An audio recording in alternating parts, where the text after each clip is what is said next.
move on to agenda item 7, which is an update on the budget forecast. Mr. Hunstock. Thank you, Mayor. This presentation that I have next to me was recently mailed out. Unfortunately, it was not available to include in council packets. I do have hard copies here for council if you would like them. You have them electronically as well, and there are extra copies on the side for the public on the table. The purpose of this presentation is to essentially give an update of where the city's at in our financial forecast. The general fund forecast that is included in the 2012 adopted budget, that's on page 6 of the budget, was updated. You can see the date in that document on November 22nd, 2011. That projection showed an ending fund balance becoming close to negative out in 2016. And in year 2016, it was $270,000. The one thing I want to point out at this time that probably isn't clear is that projection, and it's included on the next page in this handout,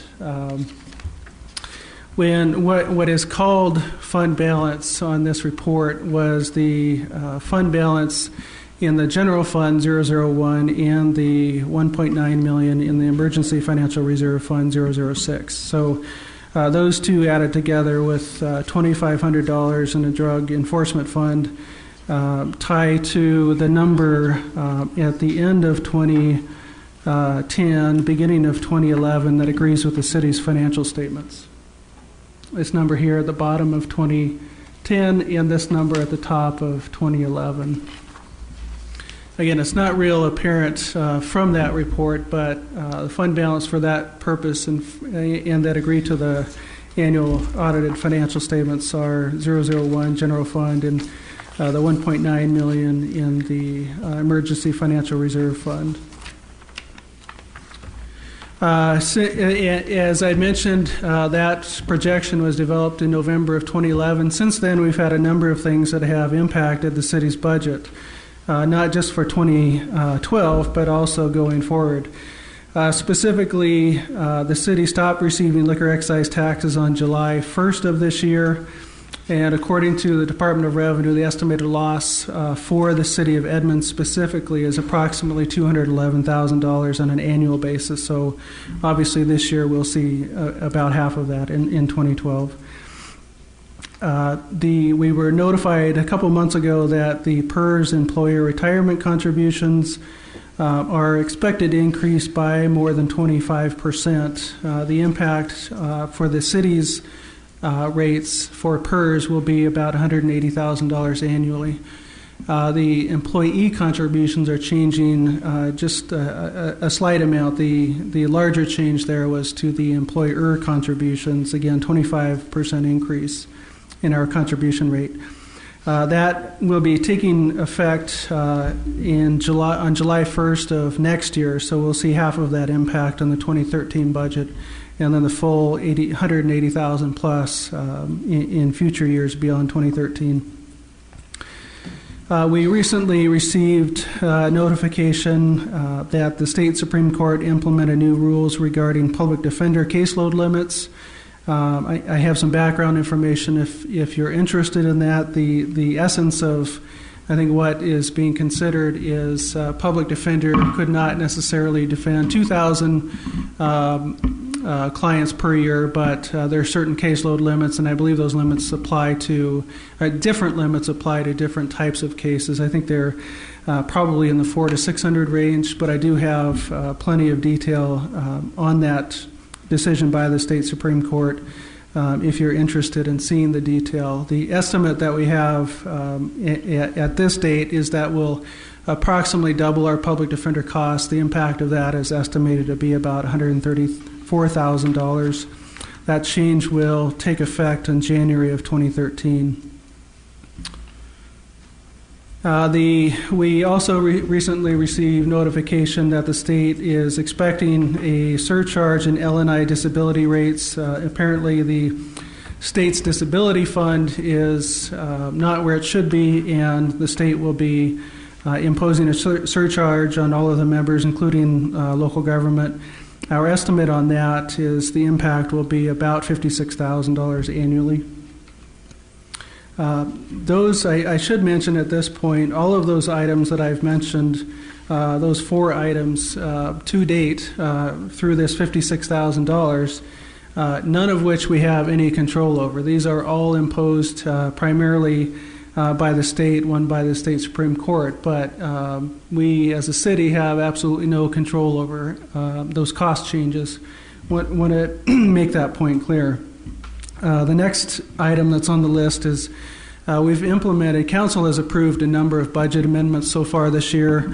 The majority of those have been of a temporary nature, one-time nature. We do have some items that have a longer-term impact going forward, items that were not one-time in nature. Those 2 items specifically include an HR department reorganization and funding that, or I shouldn't say funding, the impact of that. If you go back to the budget amendment that was considered along with the HR reorganization, there was a current year impact and a future year impact. The future year impact we're estimating to be about $93,000. And as we get closer to finalizing the budget, well, not finalizing, coming up with a budget for 2013, we'll obviously refine those to what the actual numbers are. And there was also a membership in the Economic Alliance of Snohomish County of $5,000.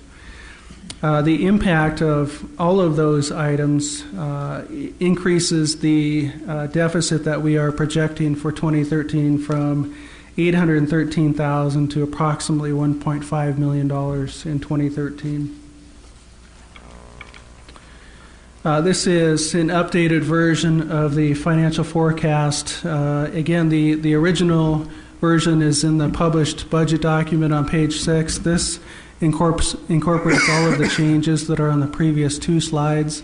And as you can see at the bottom of 2013, we're projecting a deficit of $1.5 million. One thing I should point out here is the city, actually all cities, have gone through a change in how fund balance is defined. The Governmental Accounting Standards Board issued some new guidance that all cities had to implement in for 2011 financial statements. This chart does not reflect those changes, so there are other items once we get to a preliminary budget document, and this chart is updated that will impact the bottom line. It'll go up at least by the value of the $1.3 million from the sale of fire assets that previously were not included in this chart. And there are a couple other funds. If you look at the CAFR for 2011, near the back of the financial statements, there are about 8 funds that in total make up what we call the general fund, ending fund balance. And you'll see that later in the packet with the second quarter financial update. I guess the point there being that these numbers will change a bit here at the bottom as we incorporate those changes in what is defined to be general fund ending fund balance. But again, with a $3 million cumulative deficit out here, adding the $1.3 million and the few other funds to that isn't going to make that large of a difference. We're still going to go negative in 2016 according to this updated financial forecast.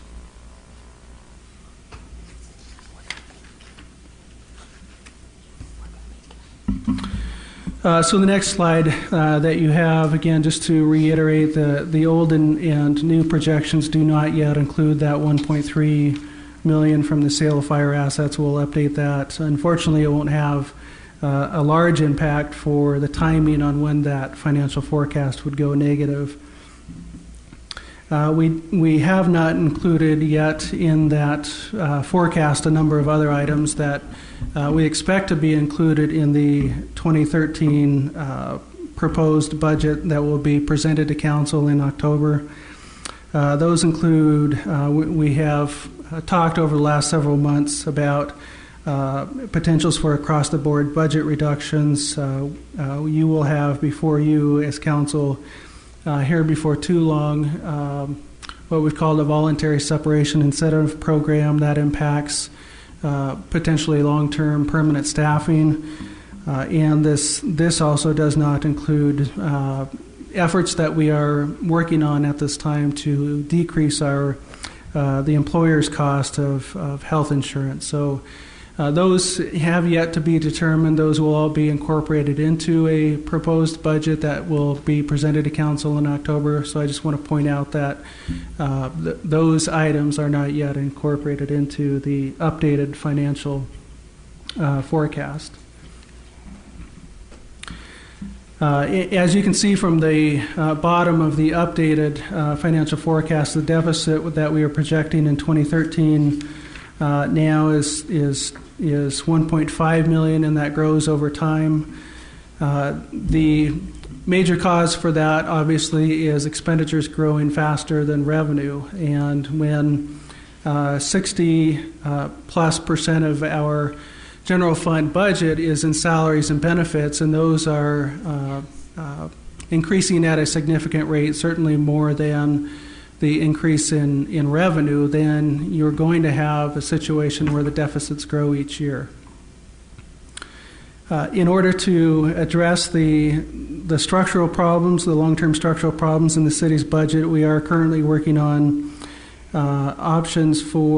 potentially options for addressing an additional $400,000 savings that's in addition to the $1.5 million.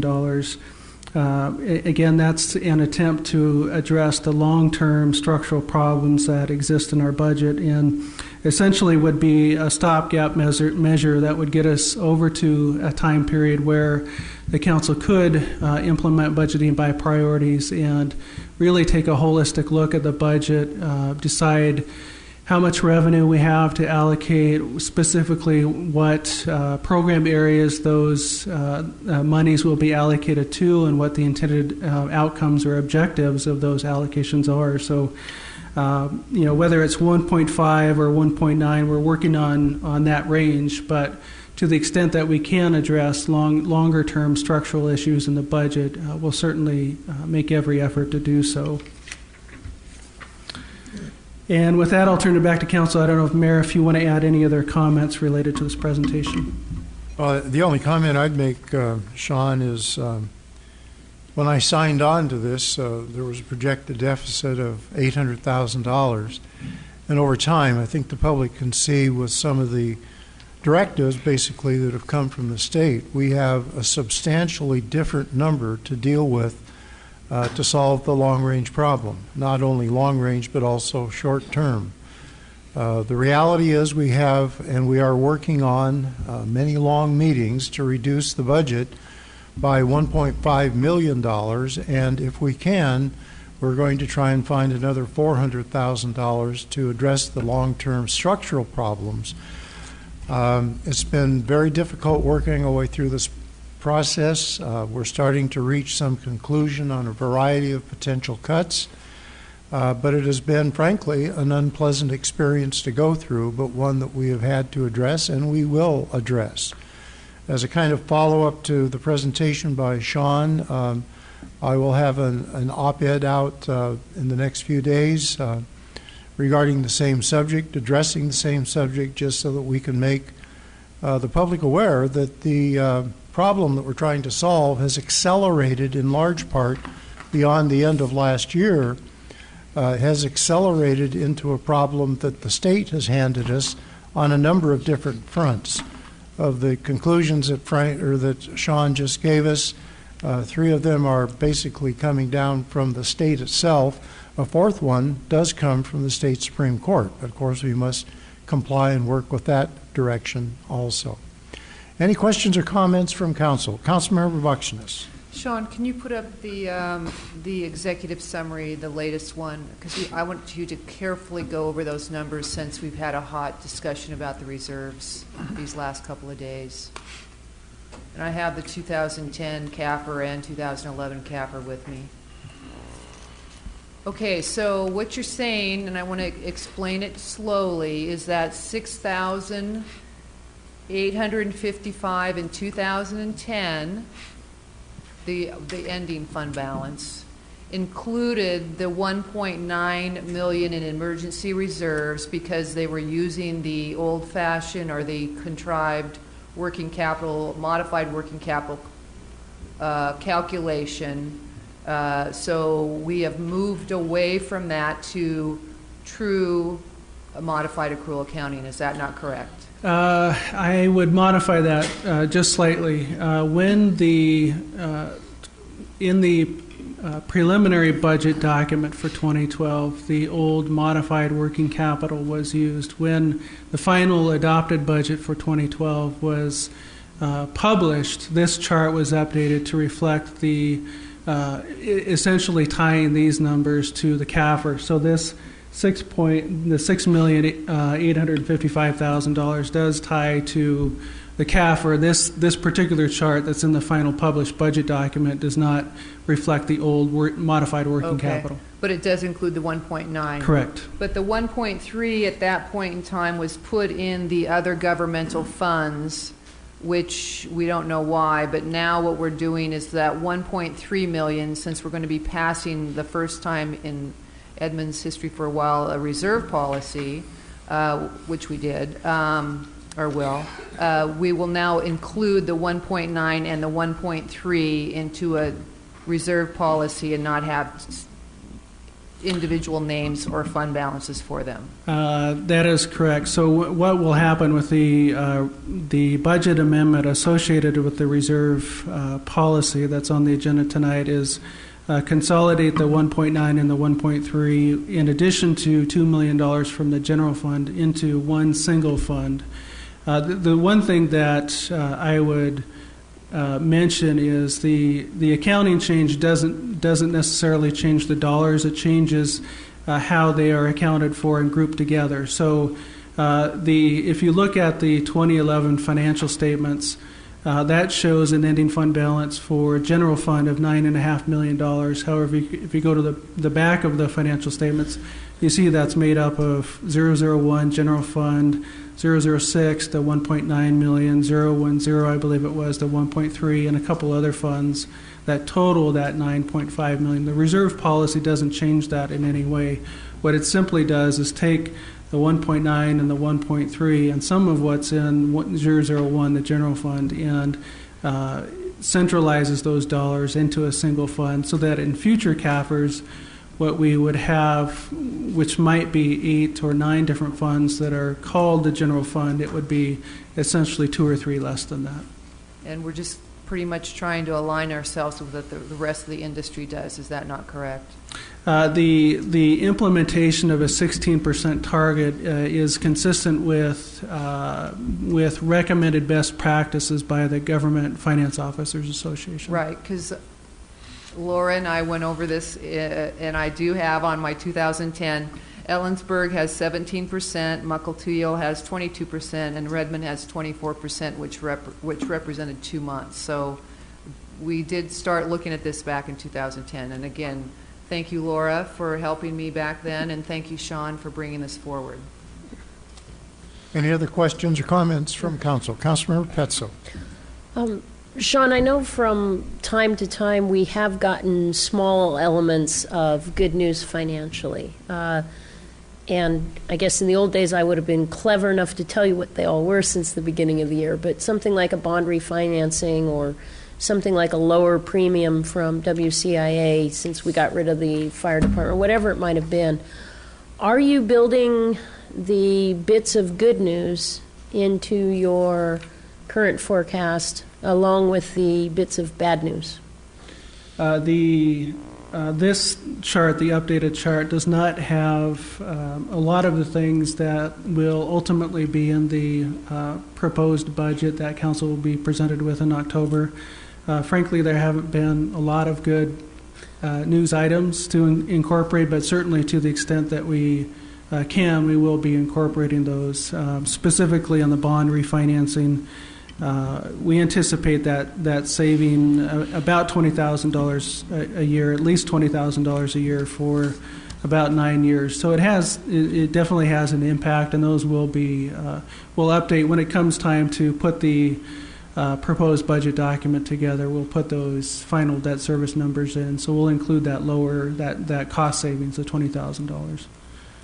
Okay, thanks. And then my other question was, do you have any knowledge or experience with cities regarding an in-house court system or farming out the court system? The reason I asked is back in years ago, our court was doing a lot of things to help cover their own expenses, selling passports and stuff like that.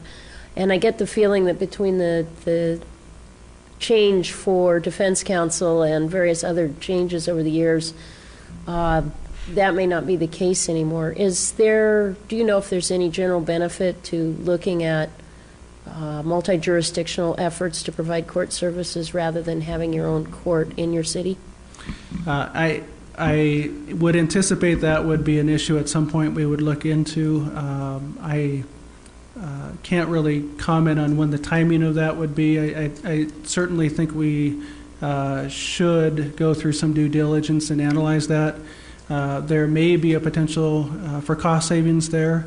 That also comes with other issues too, frankly. I've been in cities where they've had municipal courts and other cities where they haven't, and that has an impact on residents in terms of getting citations and going somewhere else to potentially pay or protest versus coming to the city court. And that's a pretty simple example, but there are other consequences of making that change beyond just a potential cost savings. But I would certainly expect that we would go through the due diligence of looking at what a cost savings might be if there is one, and then analyzing the either known or unintended consequences. Thank you. Other questions or comments? Yes, Councilmember Fraley Menias. Just clarification, Shawn. Under expenses and services, would you give me some of the reminders of some of these services? Are they contracts? Are they under the expense section? Yeah, there are a number of professional services that make up that number. City attorney contract would be one of them. I mean, there are a number. I can get you some detail if you want, maybe a list of the largest. I could certainly provide that to council. That's okay. I don't want you to go to any extra work. I was just trying to think of what services, what falls under that level of category. Yeah, I would imagine, as I mentioned, our city attorney contract would be there. I would assume public defender contracts are there as well, prosecuting attorney, basically anything that we contract with an outside professional for, that's paid for through the general fund, would be there. Thank you. Other questions or comments? Councilmember Bloom. When you talked about the HR department reorganization, and you said there was a $90,000 difference or a $90-some thousand difference, that was a negative difference, correct? Not a cost increase. A cost increase projected, right, or right, as a result of the reorganization?